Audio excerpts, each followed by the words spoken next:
Hi ladies, so firstly, how do you think the session went today? Great reflection, I noticed some of those things too, but let's start at the beginning. Beck, you started the session positively by recapping the previous session and also recognising Brian's progress in remembering Elle's name, which was really confidence boosting for him. And Elle, your suggestion to Beck to step down, recalling all 4 words from last session to starting with 1 when Brian looked a little overwhelmed, demonstrates your responsiveness and ability to adapt a task to make it more cognitively manageable. Beck, great teamwork by acknowledging Elle's suggestion and moving forward with it.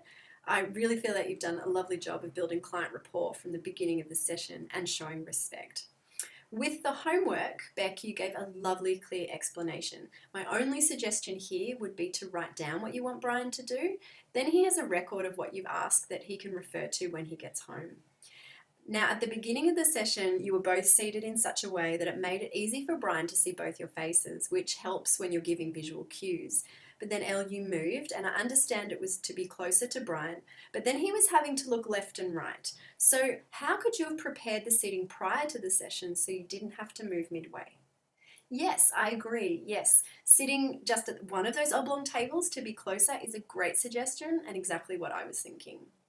You both delivered the session confidently and utilised the individual strategies well to elicit the target words, so the alphabet board, writing the words down and offering a visual cue. I would suggest so because of the activities you chose, those cues that you chose, asking Brian to have his glasses ready at the beginning of the session as we know his vision isn't the best. With regard to body language, just a few things to think about. Try to put your pens down when you're not writing and just use your hand to point. And be mindful of hand movements, like sweeping your hand across the alphabet board multiple times. It could be distracting for the client. And Elle, I noticed that you checked the time, which I understand is important for time management, but perhaps think about how you could do this a little more discreetly. And ladies, if you ask a client to write something and you want them to change pens or put the pen down, please ask them to do so rather than take it out of their hands. I realise this was likely unintentional, but it is very important with regard to respect when you're working with adult clients. It was lovely to see your session focus on functional words that have meaning to Brian through your request for him to think of words he might like to use. That shows a great application of client-centered practice, but it did seem difficult for him though. So how could you have better prepared this part of the session? Yes, they're great ideas, but I would also suggest using your idea of categories, Elle, to have just a few functional words written down under each before the session that you can offer to Brian, just to promote the flow of the session and prompt some ideas for him because it was obviously difficult for him to think of those words on his own. For example, when he was trying to write the word that potentially started with W. Yes. Well, yes. So in that situation, you both did a lovely job of using yes/no questions and binary choice to elicit the word Brian was trying to write, which was appropriate.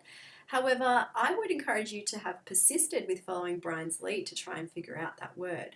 Don't forget too that it is perfectly acceptable to acknowledge that you don't understand what he's trying to say. I know, Beck, you did do this on one occasion, which is great.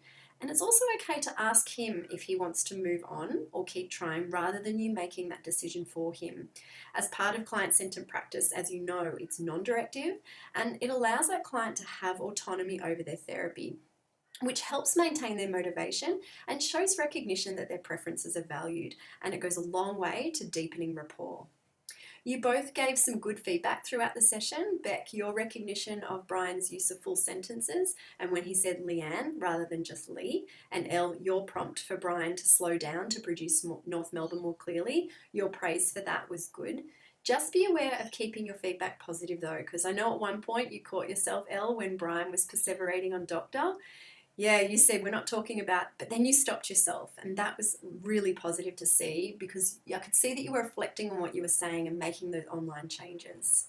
I would have liked to hear more specific targeted feedback though, just like when you, Beck, gave specific instructions to Brian about taking a deep breath to produce North Melbourne more loudly, you can do the same with your feedback. So instead of just saying that something was great, describe what it was that was great. Then the client knows exactly what they did. So for example, Brian's M for Melbourne. Beck, you praised Brian for it being strong. You can make this more specific by commenting on how he had his lips together, took a deep breath, and used this to make the sound clear and strong. Just be careful when you're praising too, as you both used a thumbs up at times. Often, like other body language, we don't always recognize that we're doing things like this. So I just wanted to draw your attention to it. I understand you were trying to encourage and congratulate him, but just be mindful of the age of the client and that things like that might be perceived as a little patronizing, especially for an older man. We want our clients in therapy to feel respected and safe. So have a think about some alternative ways to praise adult clients, such as a simple smile and that specific feedback. I could see also that you had planned to use a modified version of the queuing hierarchy of question, cues, and prompts, and then a model. You use these strategies to facilitate Brian's word retrieval successfully. For example, you asked him a question, and when he wasn't able to answer, you asked him to write it down, which worked really well for him, or to use the alphabet chart. However, the use of this hierarchy and therefore your contingencies, it wasn't very consistent, and then it felt a little rushed, which impacted the flow of the session. I do recognise that Brian perseverates quite a bit, and I could see that by asking a new question like you did, Elle, you were trying to break that thought process, but the session then seemed to jump around a lot because of this, so between cues, target words, and different questions.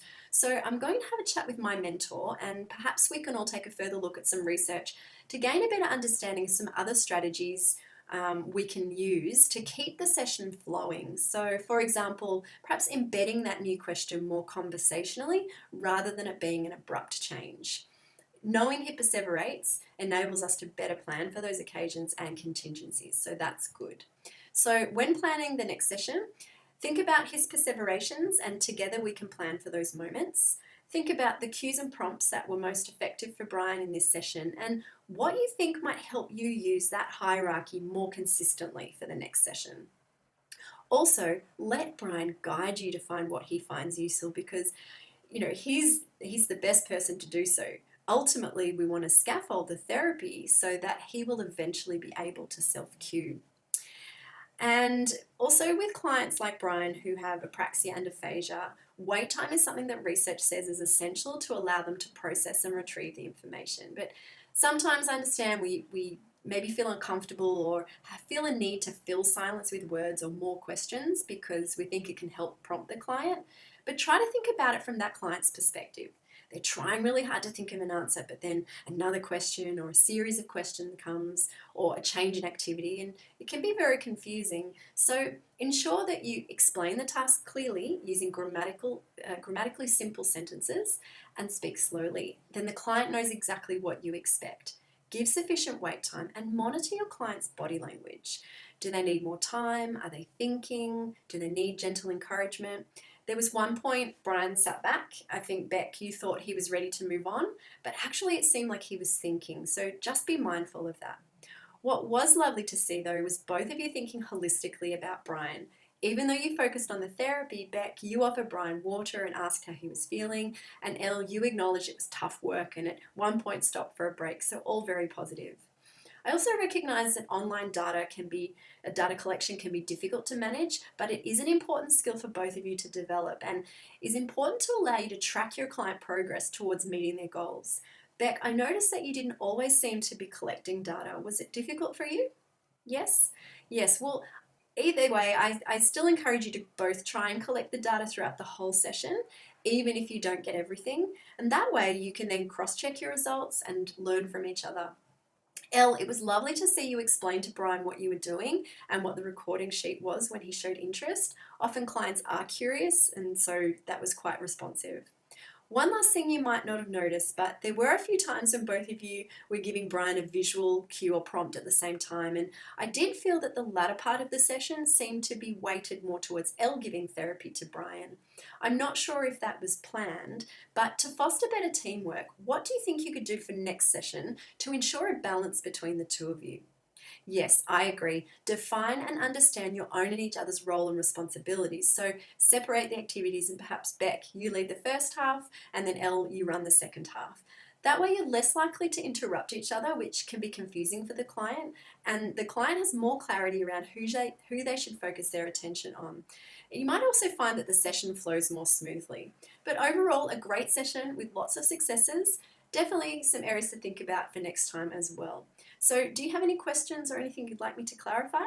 No? Okay, great. If you do think of something, please come and have a chat with me, and let's get together to talk about some strategies for when Brian is perseverating.